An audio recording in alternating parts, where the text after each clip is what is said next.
বলছি আপনার নাম কি এবং আপনার আপনি কোন বিষয়ে মানে স্পেশালিস্ট? নমস্কার, আমার নাম ডক্টর দীপাঙ্কর কুমার চাকি।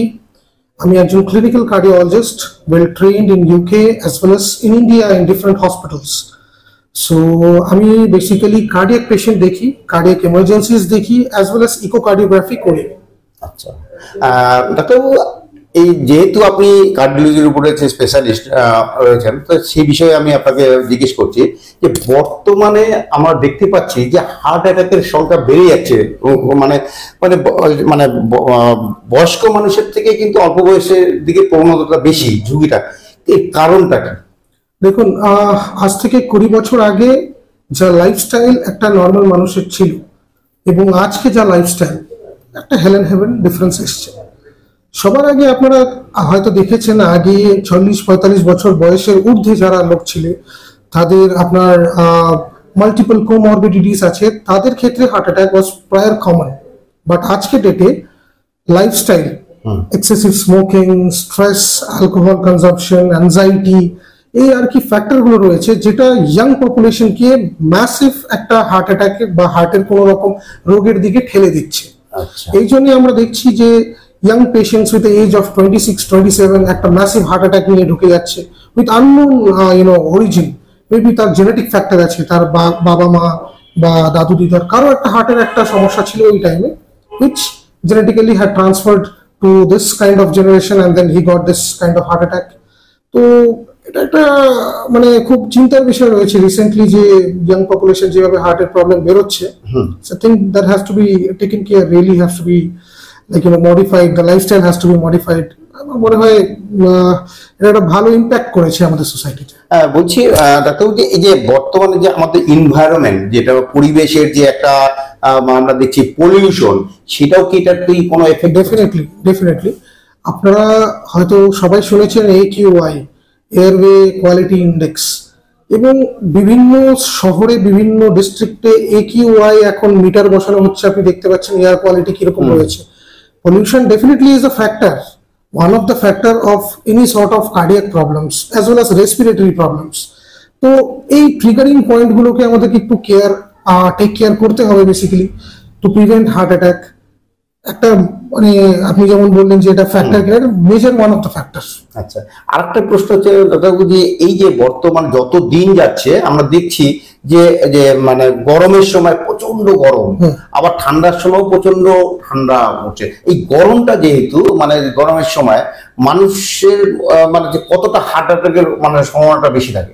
দেখুন, গরম ঠান্ডা বলে না, আমরা যেমন একটা কার্ডিয়াক ফিল্ডে আমরা যেটা দেখছি, কার্ডিওলজি ফিল্ডে যে এমআইটা যেটা রয়েছে, মায়োকার্ডিয়াল ইনফার্ক্ট যেটা রয়েছে, সেটা মোস্টলি উইন্টারে অ্যাক্টিভ থাকে। In winter we find most cardiac patients having new kind of heart attack or prolonged heart attack. But এখন যেটা আমরা দেখছি যে যেহেতু চেঞ্জ হচ্ছে, ওয়েদার চেঞ্জ হচ্ছে, গ্লোবাল ওয়ার্মিং বলুন বা যাই বলুন, ইভেন্চুয়ালি কি হচ্ছে, এটা আর ওয়েদার সম্মতি কিছু দেখছে না। গরমেও হার্ট অ্যাটাক হতে পারে, ঠান্ডাতেও হার্ট অ্যাটাক হতে পারে, depending on the factors and the risk factors and the comorbidities. তো আমার যেটা বক্তব্য, এই গরমের টাইমে বেসিক্যালি আমার মনে হয় যতটা মানে হাইড্রেট করা যায়, নিজেকে স্ট্রেস থেকে মুক্ত থাকা উচিত, স্মোকিংটাকে কমপ্লিটলি অ্যাভয়েড করা উচিত, অ্যান্ড ডেফিনেটলি অ্যাংজাইটি আর স্ট্রেস যাতে না হয় সেটার জন্য একটা ডাক্তারের সাথে পরামর্শ করুন। সেটাই আমার মনে হয় it's the best way of dealing all kind of weather and any kind of cardiac event. একটা ব্যাপার হচ্ছে যে এই কারো যদি হার্ট অ্যাটাক হয়, তার আগে কি কি প্রবণতাটা মানে হলে আমরা সতর্ক হতে পারি? দেখুন, আমাদের ইন্ডিয়া বলুন বা নেপাল বলুন, বাংলাদেশ বলুন, মোস্টলি কি হয় যে আমাদের লোকাল যে পপুলেশন আছে তাদের মধ্যে একটা ইনডাইজেশনের প্রবলেম আছে, যে গ্যাসের ব্যথা হচ্ছে। 90% of the gastritis pain tends out to be a heart attack, যেটা আমরা কিন্তু মানে খুব বড় ভুল করি, এটাকে নেগলেক্ট করে একটা প্যান40 খেয়ে নিলাম হয়ে গেল। But this is not correct. আপনার যদি গ্যাসের ব্যথাটা প্রলং করছে, 2 দিন ধরে 3 দিন ধরে করছে, why don't you visit a physician? একটা ইসিজি করান, একটা ইকো করান।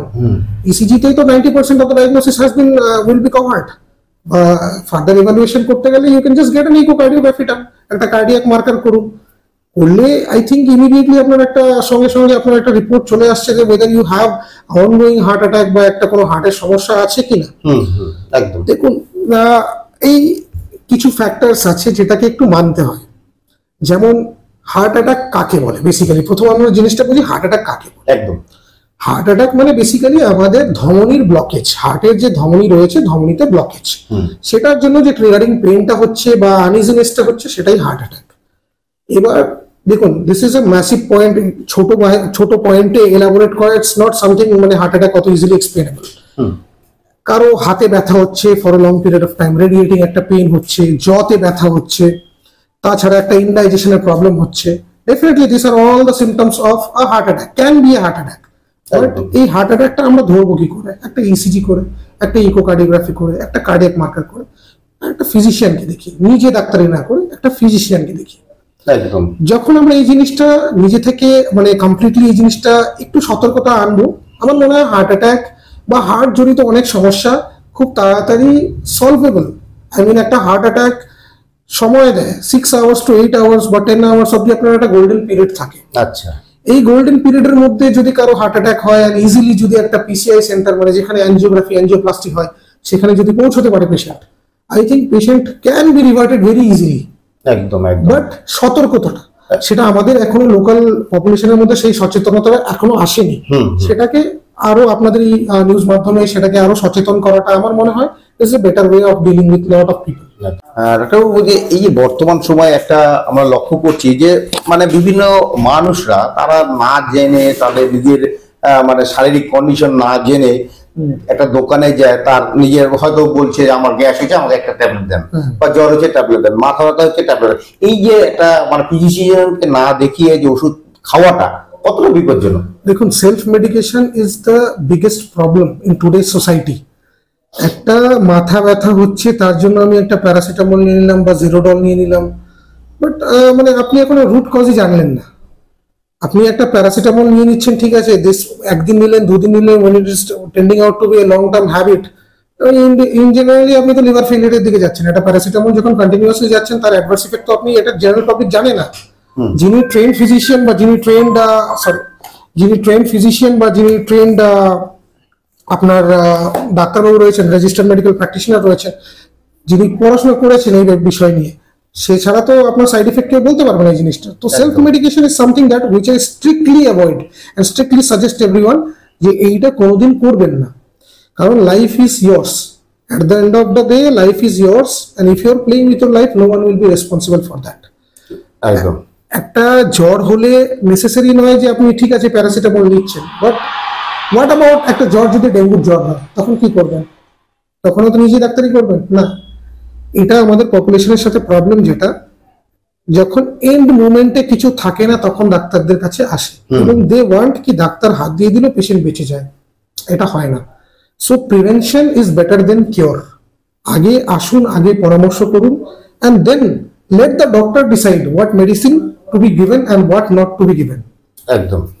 আরেকটা ব্যাপার হচ্ছে যে একজন মানুষকে সুস্থ স্বাভাবিকভাবে বেঁচে রাখতে গেলে মানে সকাল থেকে মানে কি কি খাওয়া দাওয়াটা মেনটেন করা উচিত। বর্তমানে এই সময়টা হচ্ছে কিন্তু যে বর্ষাকাল চলছে, একদিকে গরম আবার অন্যদিকে বর্ষাকালও, কি করা উচিত? দেখুন, দুটো জিনিস তো আমি স্ট্রিক্টলি অ্যাভয়েড করতে বলি। প্রথম রেড মিট, দ্বিতীয় প্রচন্ড অয়েলি খাবার। এই দুটো জিনিস অ্যাভয়েড করা, I think that is the best way of any person's meal. Apart from that, yoga, meditation, walking, brisk walking basically, gym, definitely gym করা উচিত। and আমি বলি যে হার্ডকোর এক্সারসাইজ, যারা প্রথম থেকে জিম করছে, অনেক বছর ধরে জিম করছে, তাদের জন্য হার্ডকোর এক্সারসাইজ ঠিক আছে। But if you are into new gyms like 30 age হয়ে গেছে তারপরে আমি নতুন করে জিম স্টার্ট করছি জাস্ট ফর ফিটনেস, তো I think calisthenics, basic crossfit, athletics এগুলো করা উচিত। অ্যান্ড ডায়েটের জন্য আই থিঙ্ক ওই অয়েলি ফুড অ্যান্ড স্পাইসি খাবার এটাই আমি অ্যাভয়েড করতে বলি, তাছাড়া আর কিছু অ্যাভয়েড করতে বলি না। আমি সবকিছু খাওয়া উচিত, এমন কিছু নয় যে আপনার খাওয়া উচিত নয়। হ্যাঁ, ডেফিনেটলি আপনার যদি কোনো রিস্ক ফ্যাক্টর থাকে, থাইরয়েড থাকে, ইউরিক অ্যাসিড থাকে, যেটা আপনার ডায়েটিশিয়ান পরামর্শ দেবে সেই হিসাব মতো কিছু ডায়েট অ্যাভয়েড করে I think everything is suitable. ডাক্তারবাবু, যে এই যে মানে চা, লাল চা আর দুধ চা, এটা খাওয়ার প্রবণতাটা কিন্তু আমাদের বিশেষ করে বাঙালি সমাজের মধ্যে খুব বেশি রয়েছে। এটা কতটা মানে একটা সাধারণ মানুষের পক্ষে বা বিপক্ষে যেতে পারে এই হাঁটাহাঁটি? দুধ চা দেখুন, অনেক এখনকার পপুলেশন বলুন বা এখনকার প্রজন্ম বলুন, তাদের মধ্যে কিন্তু দুধ চা যেটা রয়েছে তার মধ্যে ল্যাকটোজ ইনটলারেন্সের প্রবলেম আসছে, ইনডাইজেশনের প্রবলেম আসছে। তো অনেক লোকের আছে যারা দুধ টলারেট করতে পারে না, বা সাধারণত তাদের অ্যাকিউট গ্যাস্ট্রাইটিসের একটা প্রবলেম এসে দাঁড়ায় বা রিকারেন্ট ভমিটিং এর প্রবলেম এসে দাঁড়ায়। তো আমার মনে হয় লাল চা is always recommended for regular lifestyle. সেটা even lot of people who are into exercise I would suggest কি ব্ল্যাক কফি খাওয়া উচিত। তো that also like decaf, that would be basically increasing boosting your stamina, ঠিক আছে। And দুধ চা ঠিক আছে, অনেকেই খায়, খেতেই পারে, বাট হ্যাঁ ইনডাইজেশন হলে সেটা problem, that is the thing that has to be avoided. আচ্ছা, আপনি তো মানে দীর্ঘদিন ধরে এই ডাক্তার মানে করছেন, তো এই হেলথ কেয়ারে আপনি যে করছেন, তো এখানকার সাধারণ মানুষের মধ্যে কি প্রবলেম গুলো আপনার উঠে আসছে যার জন্য? প্রথমত আমাদেরকে বুঝতে হবে আমরা কোথায় আছি এই মুহূর্তে। আমি একটা কর্পোরেট বা টায়ার 1 সিটি ছেড়ে যখন আমি একটা টায়ার 3 সিটিতে আসছি, আমার মাথায় রাখতে হবে this area is tyre 3 population. Affordability is the biggest issue. আমাদের হেলথ কেয়ার এই নয় যে খুব এক্সপেন্সিভ, এই নয় যে খুব সস্তা। এক্সপেন্সিভও রয়েছে, সস্তাও রয়েছে, everything is available but at a price. তো দেখুন, আমার যেটা থিঙ্কিং বা যেটা vision, why I have came here, because cardiac বা কার্ডিওলজি আমাদের এই পার্শ্ববর্তী অঞ্চল যেগুলো রয়েছে উত্তর দিনাজপুর, দক্ষিণ দিনাজপুরে, সেইভাবে এখনো সাপোর্ট পাচ্ছে না। তো ইনক্লুডিং মানে I mean if you leave out few cardiologist, মানে দু একজন কার্ডিওলজিস্ট ছাড়া we don't have a proper I mean cardiac support over here in Uttar Dinajpur, Malda, দক্ষিণ Dinajpur. So my vision is basically to get an affordable cardiac support or get a affordable cardiac emergency support. Basically, হঠাৎ করে heart attack হলো, at least you have a person to get a contact or get a prior information, get a proper consultation, and then take a decision according to that person. আচ্ছা, basically হঠাৎ করে রাত্রিবেলা একটা heart attack হলো, আপনার কাছে এখানে কোনো কেউ কার্ডিওলজিস্ট নেই, না, আপনি কোথায় যাবেন? আপনি তো প্রথম যাবেন সরকারি হাসপাতালে। একদম, সরকারি হাসপাতালে যাবেন, সেখানে ডাক্তারবাবু দেখুন একটা ইসিজি পড়া, একটা ইকো করা, everyone is not well trend for that. তো আপনাকে বুঝতে হবে হুম টু চুজ, কোথায় যাওয়া আমার দরকার একটা হার্ট অ্যাটাক হলে। এই সচেতনতা আসবে কিভাবে? যখন লোকের মধ্যে সেই জিনিসটা আসবে যেটা আমার বুকে ব্যথা মানে I have to go and meet a cardiologist or meet a chest medicine specialist and let them decide what is best for me and what is not best for me. তো এই সচেতনতা আপনাদের নিউজ মাধ্যম দিয়ে আর কি আমি local পপুলেশনের কাছে জানাতে চাইছি যে if there is any sort of chest pain, sweating এর প্রবলেম হচ্ছে, পালপিটেশন হচ্ছে, আমাদের ওয়ার্ডে ঘাবড়াহাট যেটা বলছে, শ্বাসকষ্টের সমস্যা হচ্ছে, আপনারা নিশ্চয়ই এখানে আসুন, এসে দেখান, gate A consultation. I think আপনারা বেনিফিট হবে। এর লাস্ট একটা প্রশ্ন আপনাকে করছি ডাক্তারবাবু, আপনি এর আগেও বলেছেন, আমি আবারও করছি প্রশ্নটা। একটা মানুষকে আপনি খাদ্য তালিকাটা সকাল থেকে রাত অবধি কি কি করা উচিত যদি একটু বলেন তাহলে খুব উপকার হবে সাধারণ মানুষ।